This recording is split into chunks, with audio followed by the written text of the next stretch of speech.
इस्लामी तारीख की एक ऐसी सल्तनत जो उस्मानियों से तकरीबन 100 साल तक जंगें लड़ती रही।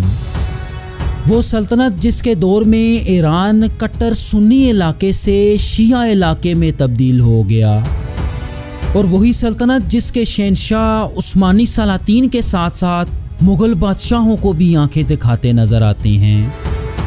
व्यूअर्स, आज हम उस्मानी और मुग़ल सल्तनत के वक्तों की एक और सुपर पावर सफ़वी सल्तनत की फैमिली ट्री की बात करेंगे।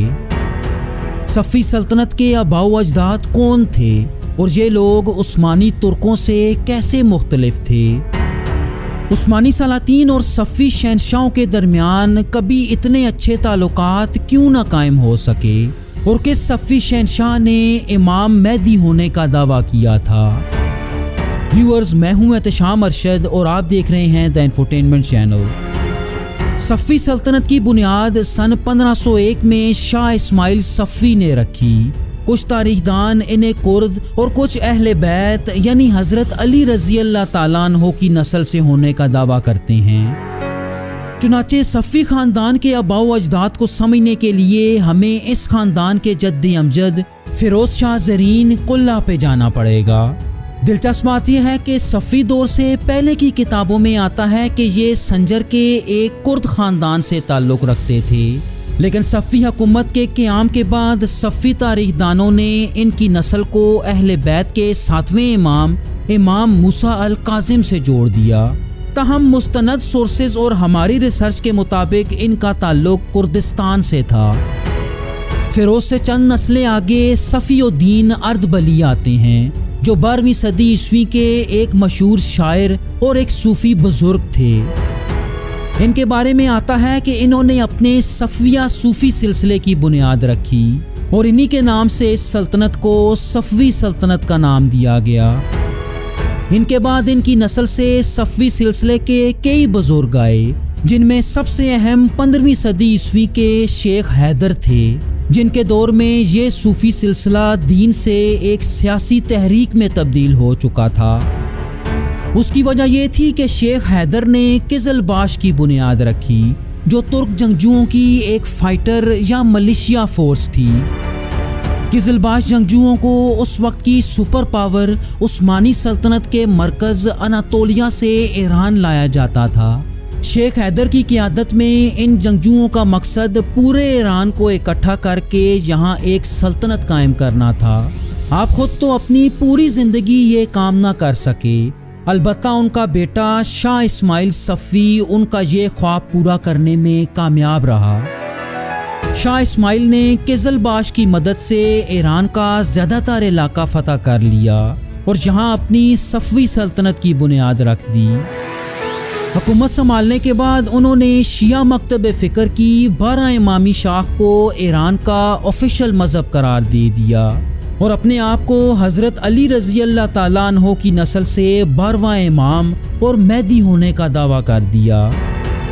उनके एक इक़दाम से मिडल ईस्ट में शिया सुन्नी कशीदगी इंतहा को पहुँच गई कि जब उन्होंने मशहूर सुन्नी मकबरों को तबाह करना शुरू किया, जिनमें इमाम अबू हनीफ़ा, शेख अब्दुल कादिर जेलानी और कई अब्बासी खुलफा के मकबरे शामिल थे। शाह इस्माइल की मौत के बाद उनके बेटों में तख्त के लिए एक खाना जंगी शुरू हो गई, लेकिन उनके सबसे बड़े बेटे तहमासप अव्वल तख्त हासिल करने में कामयाब हो गए, जिन्होंने अगले तकरीबन 51 साल तक सफ़वी सल्तनत पे हुकूमत की। इन्हें इस्लामी तारीख की चंद अहम तरीन शख्सियात का हम असर माना जाता है, जैसा कि इनकी एक तरफ उस्मानी सल्तनत पे एक अजीम सुल्तान सुलेमान द मैग्निफिसेंट तख्त नशीन थे, और दूसरी तरफ ज़हीरुद्दीन बाबर ने बरसगीर में अपनी मुग़ल सल्तनत की बुनियाद रख दी थी, जो कुछ ही अरसे में अपनी पीक तक पहुँच गई। जंगों में बारूद के बेपनाह इस्तेमाल से इन तीनों एम्पायर्स को यानी उस्मानी, सफ़वी और मुग़ल एम्पायर को गन पाउडर एम्पायर्स कहा जाता था। शाह तहमासप के दौर में पहली दफ़ा सफ़वी और उस्मानी सल्तनतें आमने सामने आईं कि जब शाह के भाई अलकास मिर्ज़ा ने उस्मानी सुल्तान सुलेमान द मैग्निफिसेंट की मदद से अपने भाई के खिलाफ बगावत कर दी जिसके बाद सफ़वी सल्तनत और उस्मानियों के दरमियान जंगों का एक तवील सिलसिला शुरू हुआ। शाह तमासप ने अपने एक दूसरे भाई साम सफ़वी को मुग़ल सल्तनत के इलाके कंधार की तरफ भेजा, लेकिन सफ़वी मुग़लों से ये इलाका हासिल करने में नाकाम रहे। शाह तमासप सन 1576 में बग़ैर किसी वाज़ह जानशीन के इंतकाल कर गए, लेकिन उनके इंतकाल के बाद उनका छोटा बेटा इस्माइल दोइम तख्त पे बैठने में कामयाब हुआ। अपने खिलाफ मुमकिना बगावत को रोकने के लिए इसने अपने 13 भाइयों और शाही ख़ानदान के कई अफराद को कत्ल किया, सिवाय अपने सगे भाई मोहम्मद खुदा बंदे के, जिनके बारे में आता है कि ये नाबीना थे। अपने बाप दादा के बरक्स इस्माइल ने शिया उलमा की बजाय सुन्नी उलमा से रहनुमाई हासिल की, लेकिन हुकूमत करने के सिर्फ 1 साल बाद सन 1577 में इस्माइल दोइम की अचानक मौत हो गई। आम ख्याल ये किया जाता है कि इन्हें इनके करीबी साथियों में से किसी ने जहर दिया था। शाह इस्माइल के 1 साला दौरे हुकूमत के बाद उनका नाबीना भाई मोहम्मद खुदा बंदे तख्त नशीन हुआ। इन्हें सफ़वियों के सबसे कमज़ोर शाह के तौर पे देखा जाता है, जिनके दौर में इनकी बजाय इनके बेटे और मुमकिना अगले जानशीन ज़्यादा ताकतवर नज़र आते हैं। सफ़वियों के इस कमज़ोर शाह को देखते हुए उस्मानी सुल्तान मुराद ने मौका गनीमत जाना और सफ़वी सल्तनत पे हमला कर दिया और इसके कई इलाकों का कंट्रोल संभाल लिया, जिसमें सबसे अहम सफ़वी सल्तनत का पुराना दारुल हुकूमत तबरेज़ का शहर भी था। शाह मोहम्मद को आखिरकार उसके अपने बेटे अब्बास अव्वल या अब्बास द ग्रेट ने माजूल कर दिया और ख़ुद तख्त पे बैठ गया, जिसे ईरानी तारीख़ और सफ़वी ख़ानदान का सबसे अजीम हुक्मरान माना जाता है। शाह अब्बास ने तख्त पे बैठते ही सल्तनत में उठने वाली तमाम बगावतों को कुचल दिया, और सबसे बढ़ के ये कि इन्होंने उस्मानी और मुग़लों के हाथ चले जाने वाले तमाम सफ़वी इलाकों का कंट्रोल दोबारा संभाल लिया, जिसका ये नतीजा निकला कि सफ़वी सल्तनत रकबे के लिहाज से अपने अरूज पे पहुंच गई। इसके अलावा इन्होंने शिया इस्लाम को दोबारा से सल्तनत के बुनियादी मज़हब के तौर पे लागू किया। कहा जाता है कि अपने दौरे हुकूमत के आखिरी अदवार में शाह अब्बास ने बगावत के डर से अपने ज़्यादातर बच्चों को कत्ल कर दिया।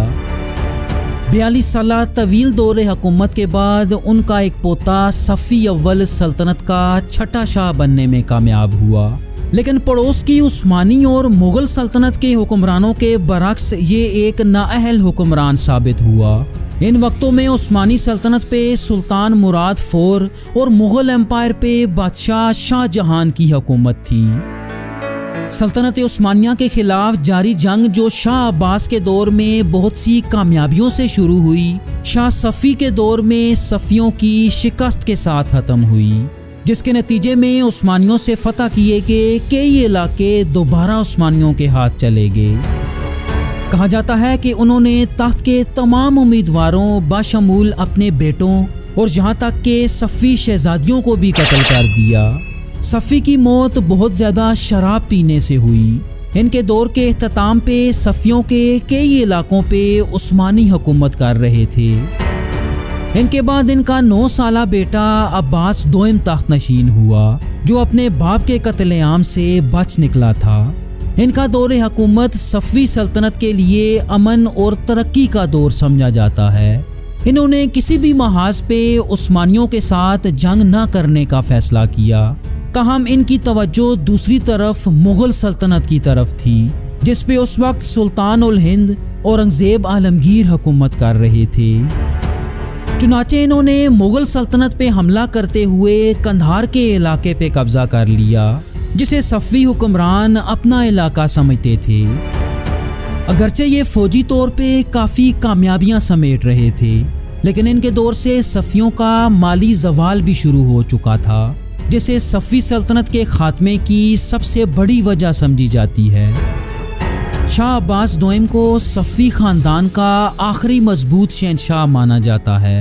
इनकी वफ़ात के बाद इनका बेटा शाह सुलेमान अव्वल तख्त नशीन हुआ, जिसे हुकूमत करने का कुछ ज़्यादा पता ना था उसकी वजह ये थी कि इसका ज़्यादातर वक्त हरम की औरतों के साथ सर्फ हुआ करता। शाह सुलेमान पहला सफ़ी हुक्मरान था जिसने कभी अपनी सल्तनत में गश्त ना किया और किसी भी महाज पे अपनी फ़ौज की क़ियादत भी ना की। चुनाचे इनके दौर में सफ़ी सल्तनत अपने ज़वाल के कगार पे पहुंच चुकी थी। इनके बाद इनका बेटा शाह सुल्तान हुसैन तख्त नशीन हुआ। इन्हें भी अपने वालिद की तरह सल्तनत को चलाने में कोई दिलचस्पी ना थी, जिसका ये नतीजा निकला कि सल्तनत अंदरूनी तौर पे मज़ीद बगावतों का शिकार हो गई। इसके साथ साथ सफ़ी फ़ौज उस्मानियों और रूसी सल्तनत के खिलाफ बहुत सी जंगें भी हार रही थी। ताहम सबसे बड़ी बगावत मशरक़ में अफ़गानिस्तान से हुई। अफ़गानियों ने सरदार मीर वाइस होतक की क़ियादत में सफ़ी कंधार के इलाके का कंट्रोल संभाल लिया और मीर वाइस के बाद उनके जानशीन महमूद होतक ने अपने 20,000 जंगजुओं के साथ सफ़ी दारुल हुकूमत इस्फ़हान की तरफ पेशकदमी की और बग़ैर किसी बड़ी मज़ामत के कुछ ही दिनों में इस्फ़हान पहुँच गए। एक तवील मुहासरे के बाद शाह सुल्तान हुसैन ने हथियार डाल दिए और शहर महमूद होतक के हवाले कर दिया। शहर फतह करने के बाद महमूद होतक ने सफ़ी ख़ानदान के तमाम अफराद को चुन चुन के कत्ल किया, जिसके बाद इन्होंने फतह किए गए तमाम इलाकों पे अपनी होतक सल्तनत की बुनियाद रख दी। लेकिन सफ़ी ख़ानदान का एक शहज़ादा अपनी जान बचा के काज़विन शहर आ गया। ये शाह सुल्तान का बेटा तहमासप दोइम था। इन्होंने काज़विन शहर में अपने आप को सफ़ी शाह डिक्लेयर कर दिया और ईरान के कुछ इलाकों पे हुकूमत करना जारी रखा। व्यूअर्स, कहा जाता है कि इन्हें बहुत से तुर्क सरदारों की हिमायत हासिल थी, जिनमें सरे फहरिस्त अफशारी कबाइल के सरदार नादिर खान थे।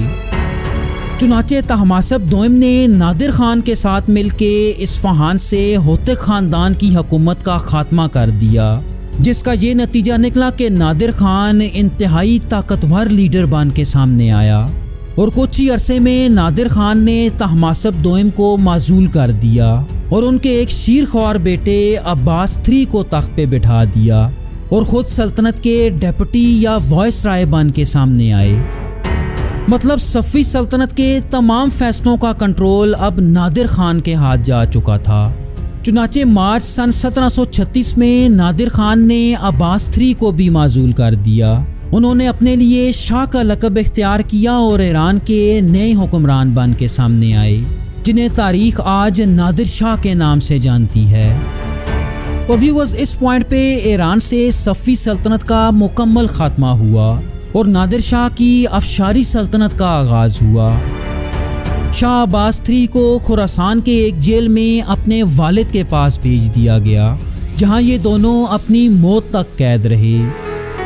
व्यूअर्स, अगर मौजूदा दौर में सफ़ी ख़ानदान की बात की जाए तो जैसा कि हमने बताया कि महमूद होतक ने इस्फ़हान पे कब्ज़े के बाद ज़्यादातर सफ़ी ख़ानदान को कत्ल कर दिया था, लेकिन कुछ मुअर्रिखीन ये दावा करते हैं कि शाह तहमासप दोइम और इसकी 2 बहनों आगा बेगम और मरियम बेगम की औलाद आज भी ईरान के मुख्तलिफ इलाकों में पाई जाती है, लेकिन आज ये लोग दूसरी कम्युनिटीज़ में जम हो चुके हैं। व्यूअर्स, ईरान के मौजूदा सुप्रीम लीडर अली ख़ामनाई के आबाओ अजदाद कौन थे? अली ख़ामनाई का मुकम्मल शजराए नस्ब देखने के लिए स्क्रीन पे दी गई वीडियो ज़रूर देखिएगा। Thank you so much. अल्लाह हाफिज़।